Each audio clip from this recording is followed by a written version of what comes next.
우리 하나님께서는 이 하나님의 백성들을 돌보시고 살피시는 분이십니다. 그래서 성경을 읽다 보면 하나님이 얼마나 하나님의 백성들을 지키시기를 원하시는지, 또 그들을 얼마나 돌보시기를 원하시는지를 우리가 깨닫게 됩니다. 특별히 오늘 본문 말씀인 열왕기하 4장 이 전체를 보면 하나님께서 엘리사 선지자를 통해서 하나님의 백성들의 필요를 공급해 주시고 또 어떤 부분을 채우시는 내용을 우리에게 소개해 주고 있습니다. 전체적으로 좀 살펴보면 크게 4가지 이야기가 등장합니다. 우리 간단하게 살펴보겠습니다. 첫째는 4장 1절에서 7절 말씀입니다. 하나님께서 엘리사 선지자를 통해서 두 아들이 종으로 이제 팔리게 되는 그런 이 상황에 놓인 선지생도의 가정을 회복시키시는 내용이 나옵니다. 그래서 우리가 아는 것처럼 그릇을 많이 빌려와라. 그래서 그 그릇에 이제 빌려온 만큼 기름이 채워지게 되고 그것을 이제 팔아서 회복시키는 이 하나님의 놀라운 이 역사가 소개되고 있습니다. 두 번째는 우리가 함께 읽은 본문 말씀입니다. 37절까지 이어지는 말씀인데 굉장히 긴 분량 동안 수넴 여인이라는 이 한 가정을 하나님께서 그의 필요를 채워주시고 또 죽은 아들을 살리시는 기적을 소개하고 있습니다. 세 번째는 열왕기하 4장 38절에서 41절까지 말씀인데 독이 들어있는 국을 해독하는 그런 내용입니다. 그러니까 마실 수 없는 이 국을 하나님께서 엘리사 선지자를 통해서 마실 수 있는 국으로 바뀌게 하셨습니다. 마지막 네 번째는 42절에서 44절까지 기근 중에 있는 100명의 사람들을 배부르게 채우시는 말씀으로 이 열왕기하 4장 전체가 이렇게 이루어져 있습니다. 기본적으로 그러니까 하나님은 하나님의 백성들을 살리시는 분이시고 채우시는 분이시고 공급하시는 하나님이시다라는 것을 우리가 알게 됩니다. 그런데 우리가 여기서 주목할 것이 한 가지 있다면 이 각각의 말씀마다 하나님이 채우시고 공급하시는 그 역사와 함께 어떤 사람들의 믿음이 함께 움직이고 있다는 것입니다. 우리 첫째 이야기에서는 무엇이 등장합니까? 빈 그릇을 빌리되 조금 빌리지 말라. 그런 말씀에 이 순종하여서 빌린 그릇만큼의 기름이 채워지는 그런 기적이 있습니다. 그러니까 이 믿음이 있었으면 그릇을 조금 빌리지 않았겠죠. 많이 빌리고 엄청나게 빌려서 거기서 이제 기름이 채워지는 기적을 경험한 것입니다. 우리 두 번째 이야기는 오늘 본문이니까 좀 넘어가게 되고, 세 번째는 그것입니다. 독이 든 이 국을 만났을 때 해독하기 위해서 가루를 좀 가져와라, 이런 말을 이제 듣게 되는데 그 가루를 가져오라는 말씀에 순종한 사람들이 있었습니다. 마지막 네 번째는 작은 음식이지만 100명의 무리에게 주어서 먹게 하라는 하나님의 말씀에 순종할 때 그 작은 음식이 100명이나 되는 사람들을 먹이고도 남는 기적을 소개하고 있습니다. 그러므로 이 열왕기하 4장에 나오는 하나님의 역사는 하나님의 말씀에 대한 믿음의 사람들의 순종과 함께 하나님의 역사가 어우러져서 만들어지는 기적이라는 것입니다. 그러므로 오늘 우리는 이 열왕기상 4장에서 두 번째로 소개하고 있는 이 수넴 여인에 관한 말씀을 통해서 이것을 중심으로 해서 하나님이 돌보시고 채우시는 믿음의 사람의 모습은 어떤 모습을 가지고 있는지 좀 은혜를 나누어 보도록 하겠습니다. 첫째로 이 수넴 여인은 간권하여 섬기는 사람이었습니다. 오늘 본문 8절 말씀을 좀 보여주시면, 하루는 엘리사가 수넴에 이르렀더니 거기에 한 귀한 여인이 그를 간권하여 음식을 먹게 하였으므로 엘리사가 그곳을 지날 때마다 음식을 먹으러 그리로 들어갔더라. 이렇게 말씀합니다. 우리 성경을 좀 띄워주시면 이 여인을 소개하는데 이 수넴 여인이 귀한 여인이었다, 그렇게 말합니다. 여기서 귀한 여인이라는 뜻은 흔히 말하는 부잣집 여인을 뜻하는 말입니다.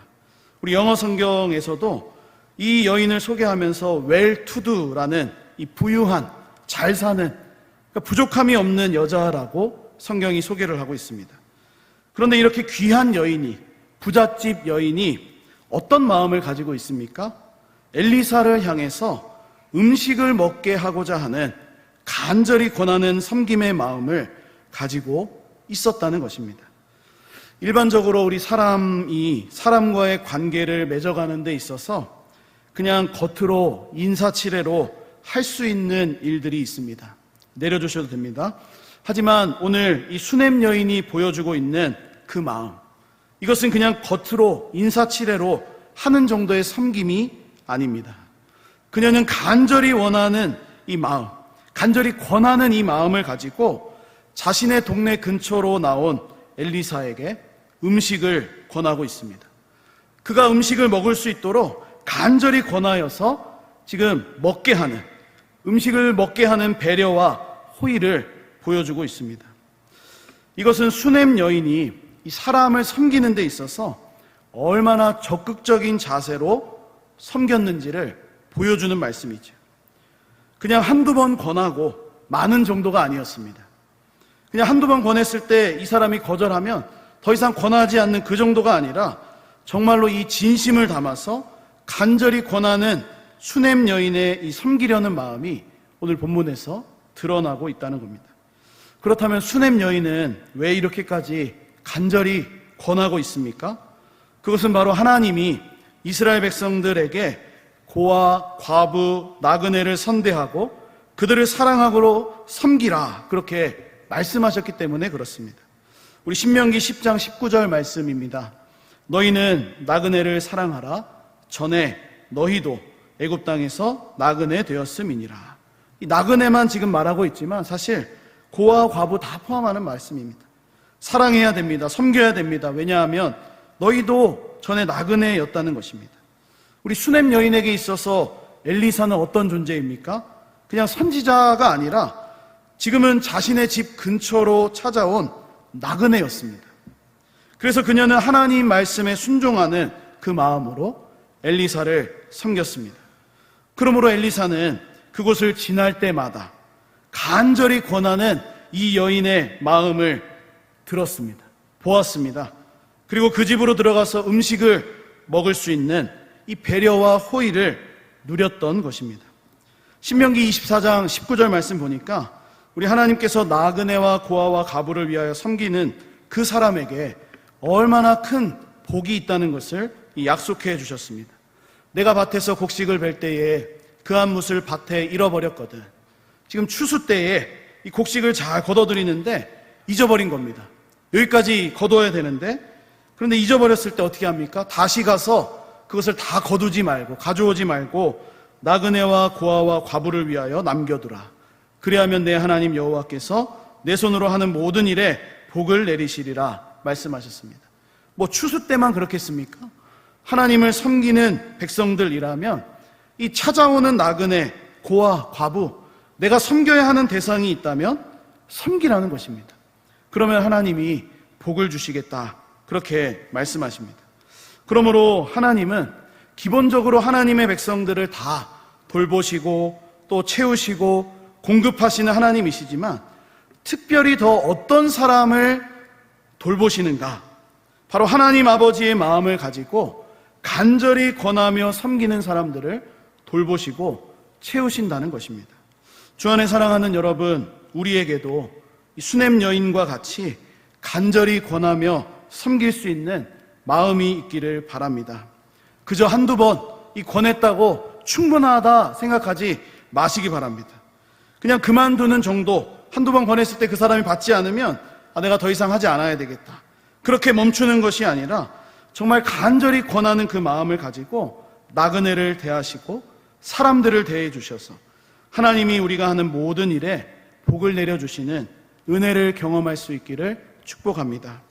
둘째로 우리 수냄 여인의 모습을 보면 하나님의 사람을 지극정성으로 섬기는 사람이었습니다.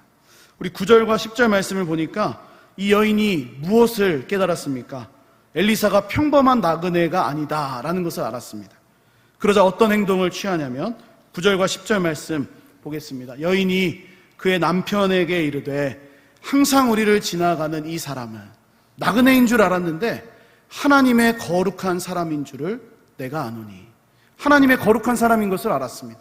그러자 준비합니다. 청하건대 우리가 그를 위하여 작은 방을 담 위에 만들고 침상과 책상과 의자와 촛대를 두사이다.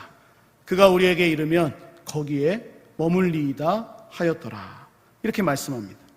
그곳을 지날 때마다 음식을 그냥 먹을 수 있는 것뿐 아니라 이제는 엘리사가 자기 집에 머물러서 쉴 수 있도록 자리까지 마련하고 있습니다. 쉴 공간을 마련한 것입니다. 어떤 면에서 이 수넴 여인은 영적으로 깨어있는 사람이라고 할 수도 있겠습니다. 왜냐하면 엘리사를 보고 그저 평범한 나그네가 아니라 하나님의 사람이라는 것을 알았기 때문입니다. 그래서 지금 수넴 여인인 이 자신의 집에 방을 만들고 있습니다. 거기에 침대도 두고 책상 의자도 두고 촛대도 두고 엘리사가 필요한 것을 최대한 정성껏 준비한 뒤에 하나님의 거룩한 사람 엘리사가 자기의 집 근처에 왔을 때 머물 수 있도록, 그냥 음식만 먹고 가는 정도가 아니라 거기에서 쉬고 또 어떤 연구도 하고 또 책상 의자에 앉아서 필요한 것들을 할 수 있도록 지극정성의 배려를 보여주고 있습니다. 저는 오늘 말씀을 묵상하면서 우리가 섬겨야 하는 하나님의 거룩한 사람은 누구일까 깊이 좀 생각하고 묵상을 해보았습니다. 아마도 여러분들도 한번 생각해 보시면 첫 번째로 생각나는 이 사람들이 누굽니까? 영적인 지도자들이겠죠.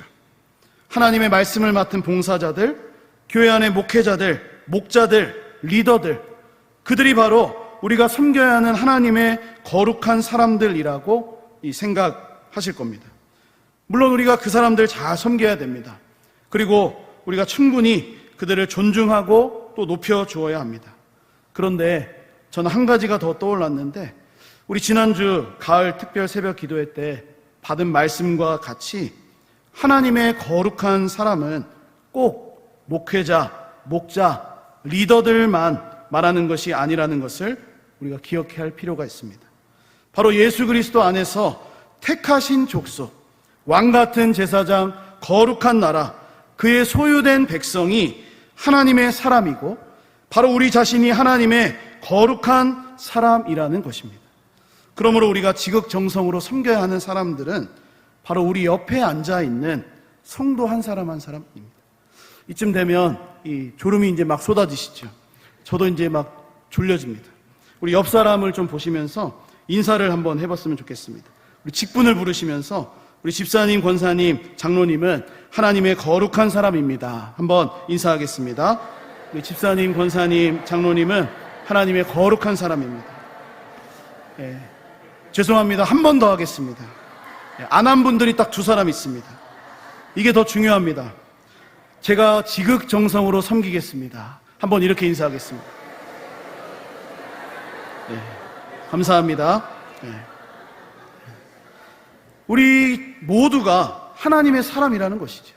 목회자만, 목자만, 영적인 리더들만 우리가 잘 섬기고 그냥 일반 성도들은 그냥 거룩하지 않으니까 아무렇지도 않게 여기는 그런 것이 아니라 바로 하나님 그 백성이라는 것을 알고 우리가 예수 그리스도 안에서 거룩한 존재임을 알고 우리 옆에 있는 한 사람 한 사람을 지극정성으로 우리가 섬길 필요가 있다는 것입니다. 이렇게 하나님은 이 수넴 여인과 같이 하나님의 거룩한 사람들을 지극정성으로 섬기는 이 사람을 돌보시는 분이십니다. 우리 예수님께서도 아주 놀라운 말씀을 하셨는데 마태복음 10장 40절과 41절에 제자들에게 이렇게 이 말씀을 주셨습니다. 너희들 영접하는 자는 나를 영접하는 것이요 나를 영접하는 자는 나를 보내신 이를 영접하는 것이니라. 이 41절이 좀 중요한 것 같습니다. 같이 한번 읽어보겠습니다. 시작. 선지자의 이름으로 선지자를 영접하는 자는 선지자의 상을 받을 것이요 의인의 이름으로 의인을 영접하는 자는 의인의 상을 받을 것이요. 이 무슨 말씀입니까? 우리는 선지자가 아닌데 선지자를 영접하고 섬기면 선지자의 상을 받게 된다는 것입니다. 우리는 의인이 아닌데 의인을 섬기고 우리가 영접하면 의인의 상을 받게 될 것이라는 겁니다. 마찬가지로 일반적으로 우리가 그냥 선교사님들을 한번 생각해 보면 우리가 뭐 나가서 선교하지는 않지요. 우리는 그냥 일상생활을 살아갑니다. 그런데 선교사님들이 뭐 안식년이나 안식월 혹은 뭐 이 한국에 들어오셔서 이제 보내시는 그 시간 동안 우리가 선교사님을 지극정성으로 한번 섬기게 되었을 때 하나님이 우리에게 무엇을 말씀하십니까? 선교사님이 받으실 그 상을 우리에게도 동일하게 받을 수 있도록 은혜 베풀어 주신다는 겁니다. 제가 생각할 때 이 말씀은 너무너무 놀라운 말씀입니다. 우리가 하나님의 거룩한 사람을 영접하고 정성을 다해 섬기면 우리도 하나님의 거룩한 사람이라는 상을 주신다는 약속이기 때문에 그렇습니다. 이것을 오늘 본문에서도 정확하게 볼 수가 있습니다. 이 수넴 여인이 하나님의 거룩한 사람 엘리사를 너무도 지극정성으로 섬겼습니다. 그러니까 엘리사가 자려고 누웠는데 생각이 나는 거예요. 너무 감동을 받아가지고 그냥 막 머릿속에 이제 생각이 나는 거예요. 자기 사환에게 이렇게 말합니다. 13절에 엘리사가 자기 사환에게 이르되 너는 그에게 이르라 내가 이같이 우리를 위하여 세심한 배려를 하는도다. 내가 너를 위하여 무엇을 하랴? 왕에게나 사령관에게 무슨 구할 것이 있느냐 하니 여인이 이르되 나는 내 백성 중에 거주하나이다 하니라. 지금 선지자의 입에서 선지자가 할 수 있는 일이 나옵니다. 무엇을 해줄까라고 말하면서 왕에게 무엇을 요청해 줄까? 사령관에게 무엇을 말해줄까? 선지자가 할 수 있는 일입니다. 이 수넴 여인은 아무리 부유해도 왕을 함부로 만나거나 사령관과 함부로 이야기할 수 없는 존재입니다. 그러나 선지자는 어떻습니까? 만날 수 있지요. 하나님의 말씀을 전하면서 이야기하는 존재입니다. 그러니까 왕에게나 사령관에게 구할 것이 있느냐, 내가 해줄 수 있는 것이 있느냐, 그렇게 말하고 있는 겁니다. 특별히 엘리사가 한 말을 보니까 내가 이같이 우리를 위하여 이렇게 이야기합니다. 그러니까 이 수넴 여인은 엘리사를 지극정성으로 섬겼을 뿐 아니라 사환 게하시까지도 정성을 다해서 섬겼습니다. 게하시는 사환이니까 너는 그냥 밖에서 자든지 뭐 알아서 이 집을 구해서 자든지 해라, 이렇게 하지 않았습니다. 엘리사와 같이 이 사환 게하시도 동일하게 섬겼다라는 겁니다. 그리고 이 자신이 받은 세심한 배려를 엘리사가 내가 너를 위하여 무엇을 하랴? 그렇게 묻고 있습니다. 바로 하나님의 거룩한 선지자 엘리사를 정성껏 섬긴 이 수넴 여인이 선지자로서 받을 수 있는 상을 받고 있는 장면입니다. 그런데 더 놀라운 것은 수넴 여인이 어떻게 대답하고 있습니까? 여인이 이르되 나는 내 백성 중에 거주하나이다. 이거 무슨 말인지 잘 이해가 안 되는데 우리 현대인의 성경을 좀 보면 잘 이해할 수가 있습니다. 이 현대인의 성경을 좀 풀어서 이제 설명하고 있는데 그 여자가 이렇게 대답합니다. 아닙니다. 내가 뭐 구할 것이 없습니다. 나는 내 백성 가운데 아무런 어려움이 없이 살고 있습니다. 하고 대답한 것입니다. 그러니까 평안하다는 겁니다. 더 바랄 것이 없고 더 구할 것이 없다. 그러니까 자신이 지금까지 섬긴 것, 간절히 권해서 엘리사에게 음식을 먹도록 한 것, 또 하나님의 사람이라는 것을 알고 아주 반까지 내주고 정성을 다해 섬긴 이것이 모두 그냥 상을 받기 위해서 한 말이, 한 섬김이 아니다라는 것을 이 여인이 말하고 있는 겁니다. 그러므로 마지막 세 번째, 수넴 여인의 섬김은 아무것도 바라지 않는 순수한 섬김이었습니다. 그런데 놀라운 것은 이 여인이 자신에게 아무런 어려움이 없다, 그렇게 말하고 있는데 사실은 부족한 것이 있었죠. 사실은 엘리사에게도 말할 수 없는 부족했던 것, 자신은 아무런 어려움이 없이 살고 있다고 말했지만 마음속 깊은 곳에 감추어져 있었던 결핍이 있었다는 것입니다. 그것은 14절에 엘리사의 사환 이 게하시를 통해 드러나게 됩니다. 수넴 여인에게 아들이 없다는 겁니다. 그러면서 성경은 덧붙이기를 남편이 늙었기 때문에 더 이상 아들을 낳고 싶어도 낳을 수 없는 불가능한 상태임을 말씀하고 있습니다. 수넴 여인의 입에서는 나는 아무것도 바라지 않습니다. 사실 그렇게 말했지만 그에게 부족한 것이 있었다는 겁니다. 하나님은 이것을 너무도 정확하게 아셨습니다. 수넴 여인의 필요를 알고 계셨습니다. 그래서 엘리사 선지자를 통해서 마치 믿음의 조상 아브라함, 사라에게 약속해 주셨던 것처럼 내년 이맘때에 아들을 낳을 것이라고 말씀하십니다. 수넴 여인이 엘리사를 섬기되 간절한 마음으로 섬겼고 정성을 다한 마음으로 섬겼고 아무것도 바라지 않는 마음, 순수한 마음으로 섬기자 하나님께서 그에게 가장 필요했던 것으로 채워주시는 겁니다. 특별히 수넴 여인의 섬김은 어떤 섬김이었습니까? 세심한 배려의 섬김이었습니다. 엘리사가 입으로 말했습니다. 13절에 내가 이같이 우리를 위하여 세심한 배려를 하는도다. 그러므로 하나님의 사람 엘리사를 위하여 이 세심한 배려를 보여주었던 수넴 여인은 오히려 자신이 하나님으로부터 세심한 배려를 받게 된 것입니다. 세심한 배려가 무엇입니까? 상대방에게 무엇이 필요한지를 알고 하나하나 정성을 다해서 준비하는 것이 세심한 배려입니다. 우리 수넴 여인은 엘리사에게 무엇이 필요한지를 정확하게 알았습니다. 자신의 집에서 음식을 먹을 수 있도록 간절히 권했고 또 심지어 방을 만들어서 편히 쉴 수 있도록 하나님의 말씀을 보고 묵상하고 기도할 수도 있는 침상과 책상과 의자와 촛대 이것을 준비했습니다. 이처럼 수넴 여인은 엘리사를 위하여서 세심한 배려를 베풀었습니다. 그러자 하나님께서 그녀에게 가장 필요한 것으로 세심하게 갚아주셨습니다. 저도 이 세심한 배려를 하면서 살아야 되는데 제 성격상 좀 세심하지 못한 부분이 많이 있습니다. 그래서 이 말씀을 묵상하면서 내가 얼마나 세심하게 배려하고 있는가. 우리 성도님 한 사람 한 사람을 또 가장 가까이는 저희 집에서 같이 살고 있는 그 분에게 내가 얼마나 이 세심한 배려를 보여주고 있는가 이 생각을 좀 했습니다. 어떤 분들은 천성적으로 이 성품적으로 세심하게 배려하시는 분이 정말로 있습니다. 그런데 어떤 분들은 저와 같이 아무리 세심하려고 노력해도 세심할 수 없는 사람도 분명히 있습니다.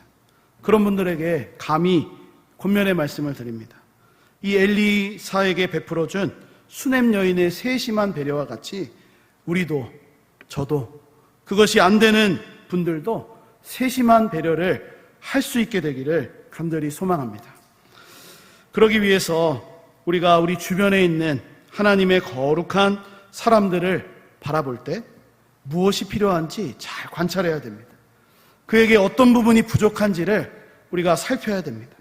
우리가 그렇게만 할 수 있다면, 그렇게만 한다면 하나님께서 반드시 우리의 삶의 세심한 배려와 섬세한 손길로 채우시고 갚아주실 겁니다. 말씀을 마무리하고 정리하겠습니다. 우리는 예수님을 닮아가는 그리스도인입니다. 그러므로 예수님께서 이 땅에 오신 가장 중요한 목적, 마태복음 20장 28절의 말씀과 같이 내가 섬김을 받으려 한 것이 아니라 오히려 다른 사람들을 섬기려 왔다라는 이 말씀처럼 우리도 섬기며 살아갈 수 있는 이 삶이 되어야 되겠습니다. 특별히 오늘 수넴 여인의 모습을 보면서 하나님의 마음을 가지고 나그네와 고아와 과부를 간절히 권하면서 섬겨야 합니다. 물론 그들은 거부할 수 있습니다. 나는 필요 없습니다. 한두 번, 또 두세 번 더 많이 할 수도 있습니다. 그러나 우리가 잘 지혜롭게 타이밍을 보면서 간절한 마음을 가지고 정말로 진실된 마음을 가지고 섬겨야 합니다. 우리 주변에 있는 사람들을, 하나님의 사람들을 정성을 다해 섬겨야 하겠습니다. 그리고 무엇보다 순수한 마음으로 하나님이 복을 주신다 했지, 하나님이 내 삶에 반드시 축복해 주실 거야, 그러면서 막 섬기는 것이 아니라, 생색내면서 섬기는 것이 아니라 순수한 마음을 가지고 세심히 살피면서 섬겨야 합니다. 우리가 이러한 마음을 가지고 섬길 때 우리에게 무엇이 가장 필요한지를 아시는 하나님께서 우리의 삶을 특별히 더 돌보아 주시고 가장 좋은 것으로 채워 주실 겁니다. 바라기는 우리 모두 하나님이 섬세하게 돌보시는 그 사람으로 살아갈 수 있는 축복된 우리 삶이 될 수 있기를 예수님의 이름으로 간절히 축복합니다. 우리 기도하겠습니다. 우리 기도 제목 보여주시면 세 가지입니다. 하나님이 돌보시는 사람으로 섬기며 살게 하옵소서. 우리가 섬기지 않아도 하나님은 예수 그리스도 안에서 우리를 돌보시고 또 기르고 또 이렇게 채우시는 하나님이십니다. 그러나 우리의 삶에 여전히 있는 이 결핍들, 부족들이 있는데 우리가 하나님의 더욱더 특별한 돌보심을 받기 위해서 우리가 하나님의 백성답게 섬기며 살아가는 삶이 될 수 있도록 또 수냄 여인과 같이 하나님의 마음으로 섬기는 삶이 되게 하시고 특별히 우리 주변에 있는 하나님의 거룩한 사람들을 세심하게 배려할 수 있는 그런 마음과 이 생각을 주시기를, 우리 교회를 위해서 서로를 섬겨주는 교회가 되도록 세심한 배려와 예수님을 닮은 이 섬김의 모습으로 교회가 든든히 세워질 수 있도록 우리 간절히 한번 기도하고 제가 마무리 기도하겠습니다. 하나님 아버지 감사합니다. 오늘 이 말씀을 통해서 하나님께서 하나님의 백성들을 돌보시고 또 채우시고 공급하시는 하나님이심을 볼 수 있게 하신 것을 감사드립니다. 하나님이 돌보시는 사람, 우리 모두가 하나님의 돌보심을 받으며 살아가고 있지만 더욱더 하나님의 돌보심을 특별히 받기 위해서 우리가 정말로 섬기는 자로 또 믿음을 가진 자로서 무엇을 해야 되는지 우리가 생각하게 하시고 말씀을 통해 돌아볼 수 있도록 은혜 주심을 감사합니다. 우리의 삶이 섬기는 삶 되게 하여 주옵소서. 내게 있는 것으로 적극적으로 섬기게 하여 주셔서 우리 하나님의 돌보시는 사랑으로 또 살아갈 수 있도록, 그렇게 순종하며 살아갈 수 있도록 주님 도와주시기를 원합니다. 오늘 수냄 여인의 모습과 같이 하나님의 마음을 가지고 섬기는 삶이 되기를 원합니다. 간절히 권할 수 있는 그런 마음이 있게 되기를 원하오니 아버지 우리 가운데 역사해 주시고 또 우리 주변에 있는 하나님의 거룩한 사람들을 우리가 세심하게 배려하고 또 살필 수 있는 그런 마음과 생각과 안목과 지혜를 주시기를 원합니다. 하나님 아버지 우리에게 부족한 것들을 바라보지 않게 하시고 하나님 우리에게 있는 것을 통해서 우리가 할 수 있는 한 세심한 배려를 행할 수 있는 우리의 삶이 될 수 있도록 축복하여 주시옵소서. 우리 교회가 서로를 섬겨주는 교회로 세심한 배려와 예수님을 닮은 섬김의 모습으로 든든히 세워져가는 복된 교회 되기를 간절히 원하오니 하나님 성령으로 역사해 주시고 우리 마음 가운데 하나님이 기뻐하시는 모습으로 섬기는 귀한 역사 있게 하여 주시옵소서. 감사와 영광을 올려드립니다. 우리 가운데 은혜를 베풀어 주옵소서. 하나님 아버지, 우리를 예수 그리스도 안에서 하나님의 자녀 삼아 주시고 하나님의 돌보심을 얻으며 살아갈 수 있도록 은혜 주신 것을 감사드립니다. 오늘 수냄 여인이 자신의 동네에 찾아온 엘리사를 섬길 때에 간절한 마음과 정성스러운 마음 그리고 순수한 마음으로 섬겼던 것처럼 우리도 예수님의 마음을 닮아 하나님의 거룩한 사람들을 세심하게 섬기는 삶을 살게 하옵소서. 그래서 우리의 삶도 하나님이 섬세한 손길로 채우시고 갚으시는 은혜와 복을 누리는 복된 삶이 되게 하여 주옵소서. 모든 것 감사드리오며 우리 구주 예수 그리스도의 귀하신 이름으로 간절히 기도합니다. 아멘.